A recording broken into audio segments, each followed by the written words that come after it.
अस्सलाम वालेकुम, मैं हूँ इरम अली। मैं आज आपके लिए आलमंड केक की रेसिपी लेकर आई हूँ जो कि बहुत ही आसान तरीके से बहुत ही मज़े का बनता है। इसको बनाने के लिए हमें ये चीज़ें चाहिए।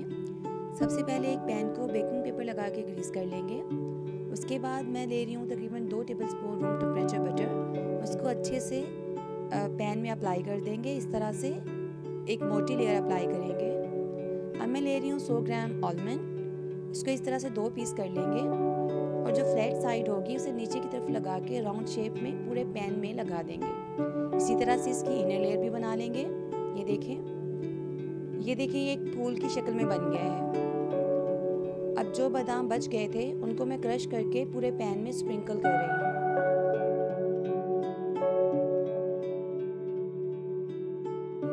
अब इसको हम सेटल होने के लिए फ्रीज़र में रख देते हैं और तब तक हम अपना बैटर तैयार कर लेते हैं।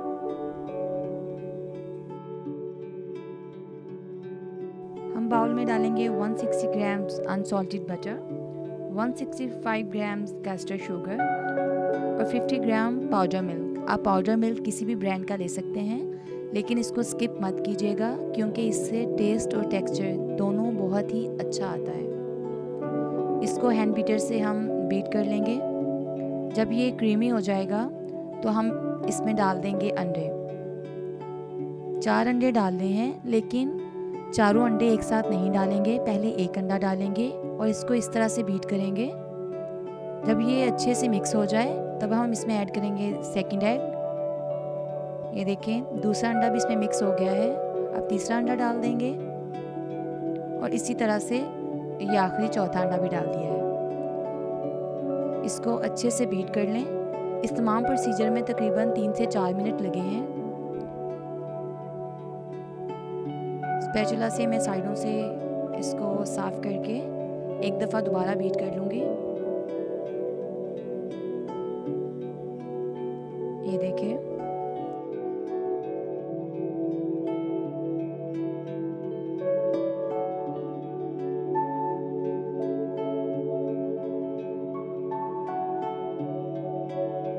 अब डालते हैं ड्राई इंग्रेडिएंट्स।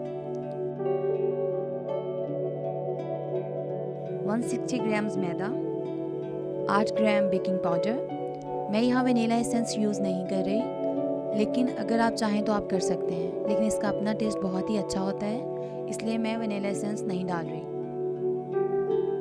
इसको हैंड बीटर से हम मिक्स कर लेंगे। तकरीबन 1 से 1.5 मिनट में ये बहुत अच्छे से मिक्स हो जाएगा। ये देखें, इस तरह से ये एक अच्छा सा पेस्ट बन गया है। बैटर अब रेडी है। अब हम इसको जो हमने पैन फ्रीज़र में सेटल होने के लिए रखा था उसमें डाल देंगे। इसको बहुत ही एहतियात से इसमें डालेंगे। इसको ज़्यादा मिक्स मत करें क्योंकि इससे नीचे की जो आलमंड लेयर है वो ख़राब हो जाएगी। ये देखें, इस तरह से स्पैचुला से आहिस्ता आहिस्ता आप इसको लेवल कर दें। ये देखें, अब इसको मैं टैप करूँगी ताकि ये अच्छे से सेटल हो जाए, उसमें बबल्स ना रहें। ये देखें, अब मैं इसको 170 टू 175 डिग्री पे 45 टू 50 मिनट के लिए बेक कर लूँगी। इसके नीचे हम हार्ड बोर्ड रखेंगे ताकि जो नीचे आलमंड की लेयर है वो डार्क ना हो। अब मैं इसकी ग्लेज़ तैयार कर लेती हूँ। इसमें मैं डाल रही हूँ 100 ग्राम मैंने जैम लिया था, उसमें मैं 30 ml वाटर डाल के इसको मैंने माइक्रोवेव कर लिया है। इसको मैंने ठंडे केक के ऊपर गरम ग्लेज़ जो है उसको ब्रश से अप्लाई किया था। ये बहुत ही मज़े का बना है। प्लीज़ आप इसको ज़रूर ट्राई कीजिएगा और अपना फ़ीडबैक दीजिएगा। Thank you.